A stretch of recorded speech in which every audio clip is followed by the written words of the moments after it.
At Preston Corporation, Linda is the best employee in the office. Her manager Donovan is very impressed by her report and praises her skills, but he doesn't let her attend the board meeting. He promises he'll let everyone know this is her work. However, when the meeting begins, Donovan removes her name and takes the credit. Linda tries to share her frustrations with a coworker, but she only comes off as awkward and weird. When other coworkers try to organize an outing, she tries to chat with them and come along, but she's always left out.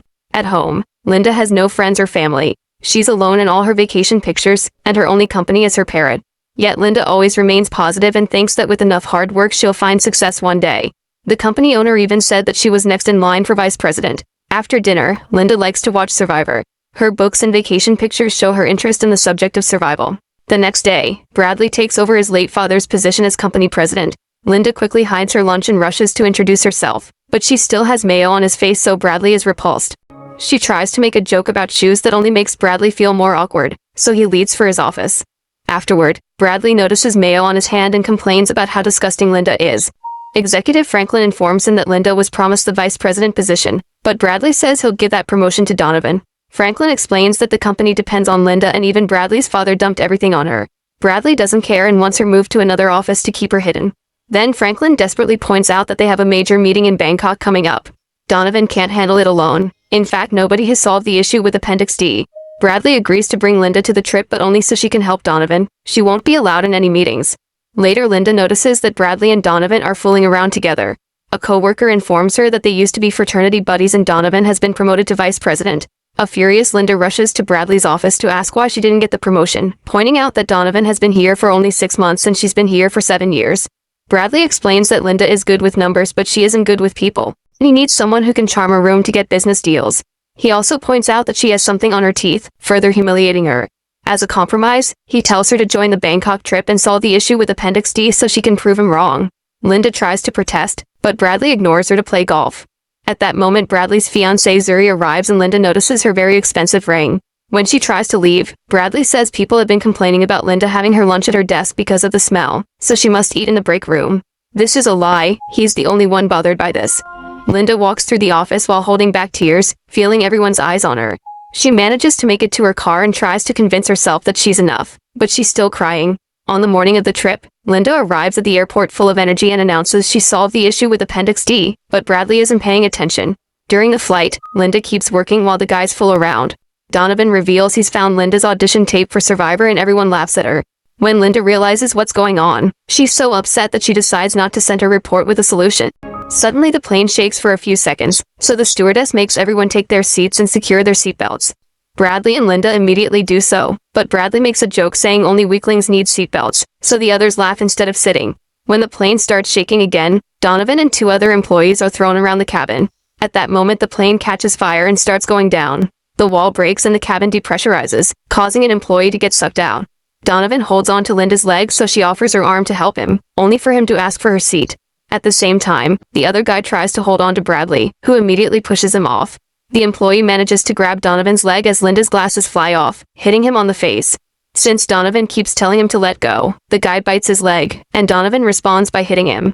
Then Donovan grabs Linda by the throat and asks for the seat again, so she grabs a fork and stabs his hand, causing him to let go. Both men are sucked out of the plane and Donovan's tie gets stuck in the hole, so his body keeps bouncing on the glass. When he asks for help, Linda closes the window. After losing one of the engines, the plane lands on the sea and water starts flooding the cabin.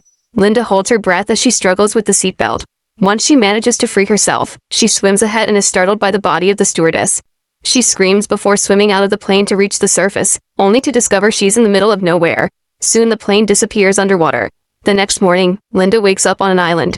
She wanders around for a while until she discovers that Bradley is there too. He's unconscious and has a deep cut in his leg. Linda hits a rock with another rock to form a blade and uses it to cut plants. Then she gathers vines and branches and builds a shelter. She also digs a hole and puts down coconut shells to collect water. In the evening it starts raining, but Linda is safe in the shelter while taking care of Bradley. The next day, Linda drinks water from the coconut. At that moment Bradley wakes up, so she makes him drink some water too. He has a small breakdown when he hears nobody else survived and thanks Linda for helping him. Afterward, Linda works hard with some branches and leaves to make a fire. She also catches a fish and cooks it over the flames. When she offers some to Bradley, he refuses to eat because he hates the smell, so Linda forces the food into his mouth. The following morning, Linda is very excited because she's found a conch. However, Bradley is irritated and asks why she hasn't made a distress signal or looked for GPS equipment on the plane. Linda says her priority has been keeping them alive, but he thinks the priority should be to get rescued. When Bradley tries to stand up, he feels great pain, so Linda tries to help him, but he doesn't want her to touch him. She teases him for his soft hands and Bradley gets angry, reminding her to talk properly to him because she's his employee. A frustrated Linda picks up her things and leaves him alone. As hours pass, Bradley tries to pretend he's fine alone. However, he starts feeling thirsty and hungry and realizes he can't do this without her. That night, a strong wind blows off his shelter. The next day, the sunlight starts burning his skin and he passes out. Linda comes to see him with some water and announces they aren't in the office anymore, so he agrees. Moments later, Bradley is finally having food. Linda says she's seen tracks from a boar, so she makes a spear to hunt it. Bradley doesn't think that Linda from accounting can hunt a boar, and Linda immediately corrects him, saying she's actually from the strategy and planning department. She calls him out for lying since he clearly didn't look at her work like he said. In the woods, Linda follows the tracks on the ground but freezes when she hears a noise. Suddenly, the boar appears behind her and knocks her down. Luckily, it gets stuck behind a fallen tree, giving her time to run. Then the boar runs around the tree and goes looking for her, not stopping until he finds her jacket on the ground. Linda jumps from above and stabs it in the neck. However, the spear breaks and the boar runs to shake her off. When it charges at her, she uses the other spear half to stab it again, yet the boar is still alive and keeps spitting blood and mucus at her face. Linda desperately takes the first spear half from its neck and repeatedly stabs it in the eye, finally killing it. Moments later, Linda proudly drops the boar's head in front of Bradley and announces she likes hunting. That night, they both enjoy the amazing meat. Some days later, Linda is exploring when she discovers a waterfall and she decides to take a shower. Suddenly she hears a noise and sees a boat nearby. Linda rushes to ask for help, but stops herself when she realizes she's happy here. Then she returns to the camp and gives Bradley some water while showing in the backpack she's made with leaves. However, Bradley is frustrated because it's been 2 weeks and they haven't been found. When Linda asks him to stay positive, Bradley snaps and yells at her, saying they should build a raft. Linda thinks it's a bad idea and they start arguing. Soon Bradley realizes she's happy the way things are and tries to walk away, but he's slow because of his injured leg. He points out that Linda thinks she's a big deal, but he's the president of an important company. However, Linda laughs and reminds him that his father did it all and he's just a nepo baby. When Bradley fires her, Linda just laughs more. Bradley leaves and tries to set up his own camp, but no matter what he tries, everything fails. Meanwhile, Linda has built a strong shelter, a hat, and even a hammock, not to mention she has food. She also uses branches to finally write the word help on the sand. He's so hungry that he ends up catching a bug and tries to eat it, but it's so disgusting that he spits it out. Eventually, Bradley approaches Linda, who has made a table and a whole sushi spread. He tries to be friendly, but she humiliates him by pointing out he has something on his teeth. Then he notices she has a knife, so she explains she found it on the shore. Bradley starts to apologize for his attitude, but Linda asks for more, so he mentions how much he underestimated her and how important she is to the company. She keeps eating and drinking just to mock him. Thus, a desperate Bradley falls on his knees and promises to help. Since she keeps teasing him, Bradley ends up begging and offering naughty times. Linda immediately stops him and finally agrees to take him back. In the afternoon, Linda brings Bradley on a walk to rehabilitate his leg. They reach the mountain and take a very narrow path where they have to make some dangerous jumps. Linda shows him that there's nothing but water for miles before they keep moving.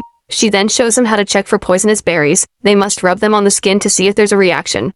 Lastly, she points at 2 rocks forming an X, explaining that in that part of the island there are only thorn bushes and poison vines. They must never go there if they want to live. On their way back, Bradley decides to take a break to rest his leg. Suddenly, the ground breaks under Linda's feet and she has to hold on to some vines to avoid falling. Bradley immediately reaches for her and helps her climb back up. They land on top of each other and laugh at the situation. During dinner, Linda reveals she's been making alcohol from fermented fruit and it should be ready now. By nighttime, they're both drunk.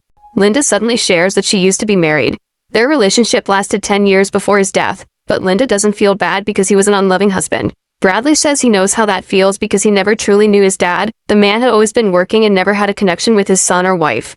His mom was abusive and Bradley tries not to resent her because his grandfather was the same to her. This inspires Linda to admit her husband was also abusive and liked to drink. She usually hid the car keys when he drank too much, but one night they had a very bad fight and he did awful things to her. Linda finally had enough and let him have the keys, so he left in the car and had the accident that killed him. She never told this to anyone, and concludes that they shouldn't leave the island. The next morning, Linda wakes up with an awful hangover. When she goes to the shore to freshen up, she sees Bradley bathing and realizes how attractive he is.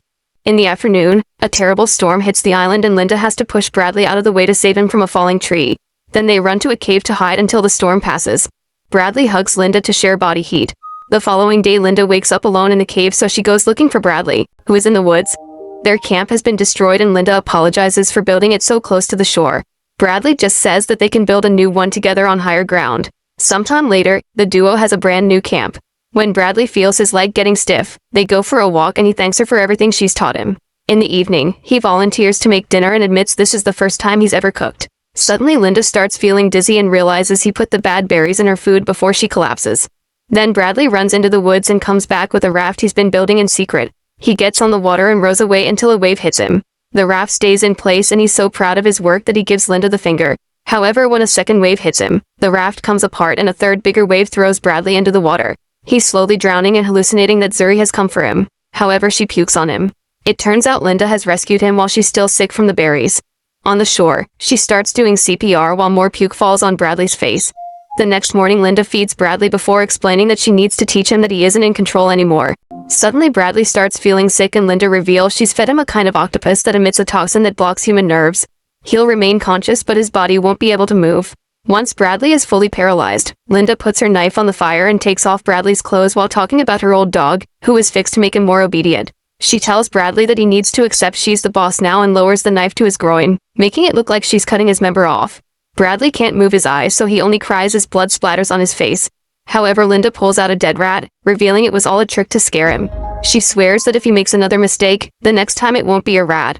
When Bradley is feeling better, he continues to work but ignores Linda, who goes looking for fruit.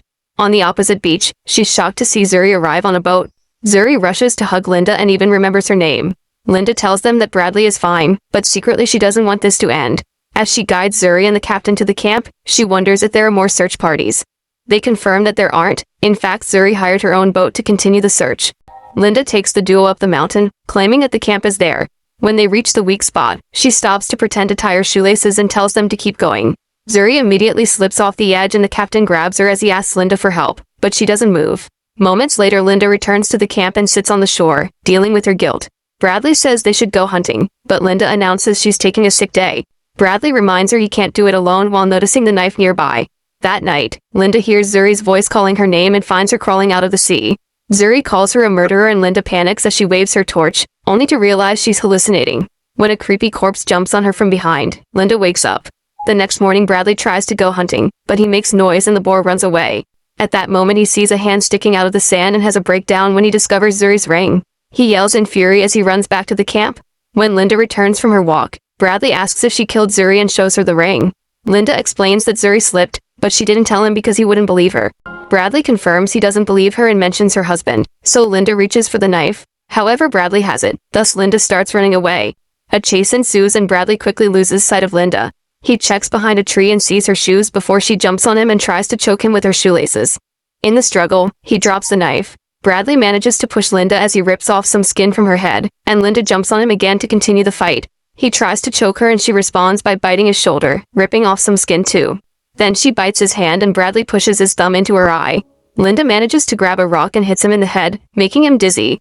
At that moment, Linda smiles and reveals she has the ring. She then swallows it and gives him the finger. Bradley tackles her and they start fighting again. This time Linda grabs the knife and stabs him in the stomach, so he immediately runs away.